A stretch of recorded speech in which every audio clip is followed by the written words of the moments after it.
yours truly, Brevin Thompson, is back to start my series of Batman reviews leading up to the Batman, which is coming out next month. I'm really hoping that turns out to be good. I already reviewed the original 1989 Tim Burton Batman film last year, so I wanted to start off with Batman Returns, and then I'll eventually move on to the Schumacher films, and eventually talk about the Dark Knight trilogy with my good friend Austin, who hasn't been on my channel in a while. Now, when it comes to Batman Returns, after the success of the 89 film, it's clear that Warner Brothers gave Tim Burton free reign to do basically whatever the hell that he wanted. And they gave him a little bit too much creative control, and you can tell while watching the film.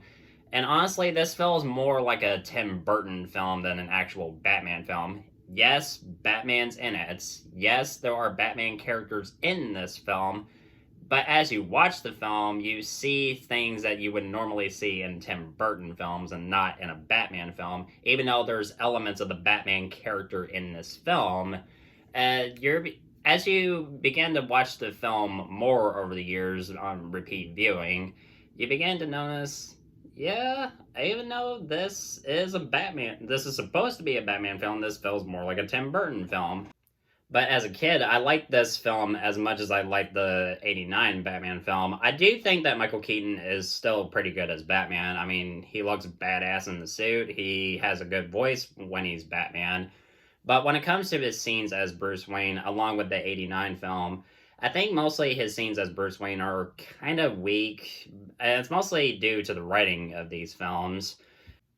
As for Danny DeVito as the Penguin, I'm kind of split on how he portrays this character. But on one hand, you can tell that he is having the time of his life whenever the camera is on him. There are moments where he can be serious and dramatic, and there are moments where he could be like hamming it up and just cranking it to 11 with his performance. Mostly with how Tim Burton wants to present this character, it's kind of split because there are like a few moments where Tim Burton wants us to feel some sort of sympathy for this character because in the opening scene, I mean, he's abandoned by his parents because of his deformity, and I think mostly because of that, how the film opens, we're supposed to feel sorry for the Penguin. But as the film progresses, however, uh, there are still some moments where Tim Burton wants us to feel sorry for this character because he has this monstrous looking appearance and he is trying to regain some form of humanity, even though this is just like some cover for his true intentions in the third act, which, by the way, comes kind of out of nowhere, really, because his end game at the end was to kill all the firstborns of Gotham as revenge for how his parents mistreated him in his infancy. So if Tim Burton wanted to go with the deformed, tragic villain route, I'd say if he like stuck with that throughout most of the film, I think that would have worked, and this would have made the Penguin a very interesting character, and not just have him be some weird over the top villain who has this grand scheme of like to kill all of Gotham's firstborns in the third act. So it just kind of comes out of nowhere. As for Michelle Pfeiffer as Catwoman, she is great in this film, as well as with that look, I'm not gonna lie, she was hot. She really was. And what Michelle Pfeiffer does as this character, for one thing, her background has no resemblance of her comic book counterpart whatsoever. I mean, she's not a cat burglar as we're mostly familiar with in the comics. So instead, she's a secretary to some tycoon guy who's played by Christopher Walken, of all people. And speaking of Christopher Walken, he kind of is like, comes across as the main villain in a way, but he's not like the spotlight villain in this film. I mean, that mostly just goes for the Penguin in this film.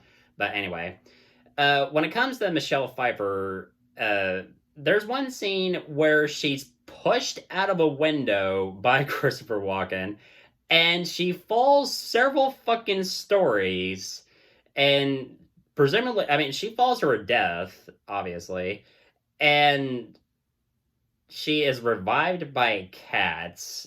And this, when she gets home, she loses her fucking mind. She has a mental breakdown, and there are moments in this film where I felt sorry for these characters, and when they go completely batshit, there are moments where I'm not gonna lie. I watched this film a few days ago with a group of my friends, and there were moments where we were kind of laughing our asses off because of how bonkers this film is. And even though this film is supposed to be like dark and serious like the 89 film, there are moments where it can be like a little bit silly and a little too over the top, but not as like the same level as the Schumacher films. There's just like some moments where it, I mean, there are moments where the film can succeed at like making me laugh, and it succeeded in a way. But when it comes to like Michelle Pfeiffer just losing her fucking mind as she's like transcending into her transformation into Catwoman, um, it's like just like ugh. I also like how like Michelle Pfeiffer does a lot of the stunt work herself, and especially with the moment in the department store where she like is using a bullwhip, and this is actually Michelle Pfeiffer doing the doing these stunts with a fucking bullwhip, and there's even a video where she all these years later has a whip and she still has the moves, and I'm just like, damn, woman, you got some skill. Now, when it comes to amazing.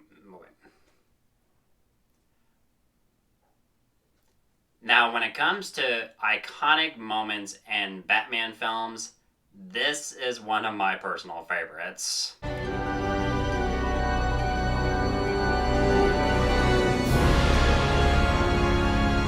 I do have some issues with the movie, and it's mostly some big plot holes, really. There's one scene in particular where Catwoman meets up with Penguin, and he reveals that he somehow got the plans for the Batmobile, and it's never explained how the hell he manages to get those in the first place. Because in a few moments later, I mean, his gang like find the Batmobile and they start like fucking around with it. So Penguin can later gain control of the Batmobile and start like causing havoc. And that's just like a major plot hole. That just needs some like major explanations. Another plot hole is Batman being framed for the murder of the Ice Princess, who the Penguin kidnapped in the middle of the film. And somehow in the end, I mean, this is never brought up again. And because at the end of the film, the bat signal shines and, of course, sets up Batman Forever. However, when Bruce is in the Batcave with Alfred, he, in a way, exposes Penguin for his crimes to the public.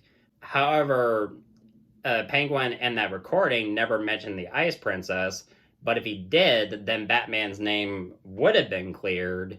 So, at the end of the film, when the bat signal shines in the sky, I'm left wondering, so was Batman's name cleared off screen?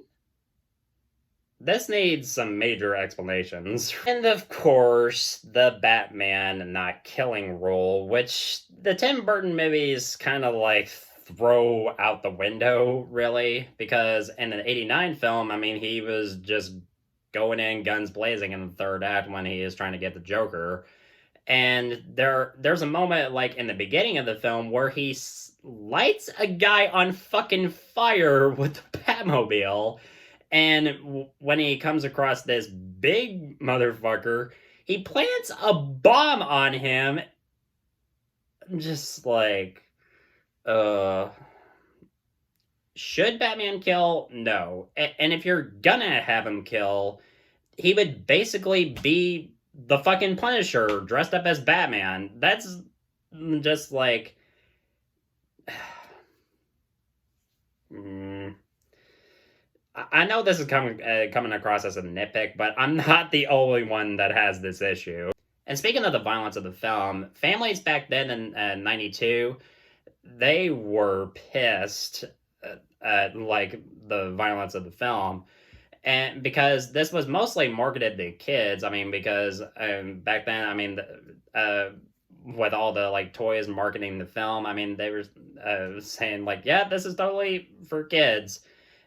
Yeah, when you have the penguin biting a guy's nose and you can see blood squirting out of his nose, when you have penguin at the end, like coming out of the water and like he has like this bluish like blood coming out of his mouth, and it's pretty gruesome, especially for kids. Back then, it kind of disturbed me when I was like 5 or 6 years old, at least. I mean, I had this on a VHS tape, but yeah, uh, when it came to the violence of the film, I mean, parents went nuts, and because of this, I mean, when it came to making Batman Forever, of course, Tim Burton like stepped out, and Joel Schumacher stepped in, and the rest, of course, is history, and I'll get to that later. So overall, the story is kind of messy, really. Mostly when it comes to the performances from Michael Keaton, Michelle Pfeiffer, Danny DeVito, and Christopher Walken. They're all pretty good. I mean, especially when it comes to Michael Keaton and Michelle Pfeiffer as Batman and Catwoman. Danny Elfman's score is amazing. He's one of my favorite composers for superhero films because of his work on Batman, Darkman, Dick Tracy, the Flash TV show, and of course the two Sam Raimi Spider-Man films.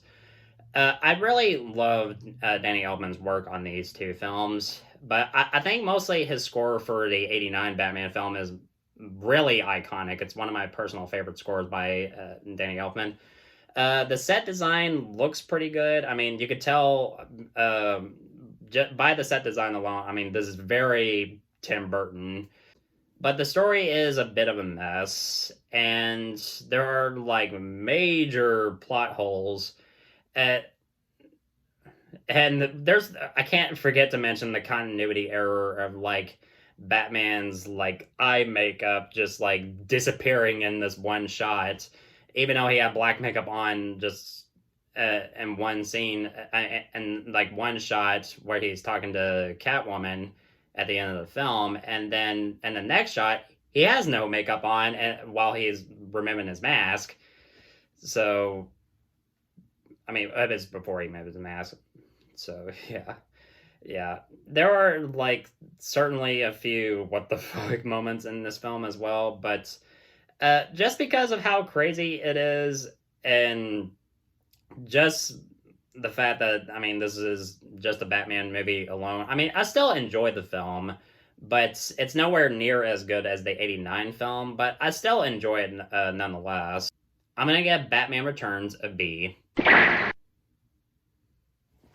So what do you all think of the film? Let me know in the comments below, and I'll have a review for Batman Forever pretty soon. Definitely can't wait to discuss that. So yeah, that's going to be a lot of fun. And guys, thank you so much as always for watching. Looking forward to doing more videos really soon. And if you want my thoughts on old or new films, of course, you know where to find me.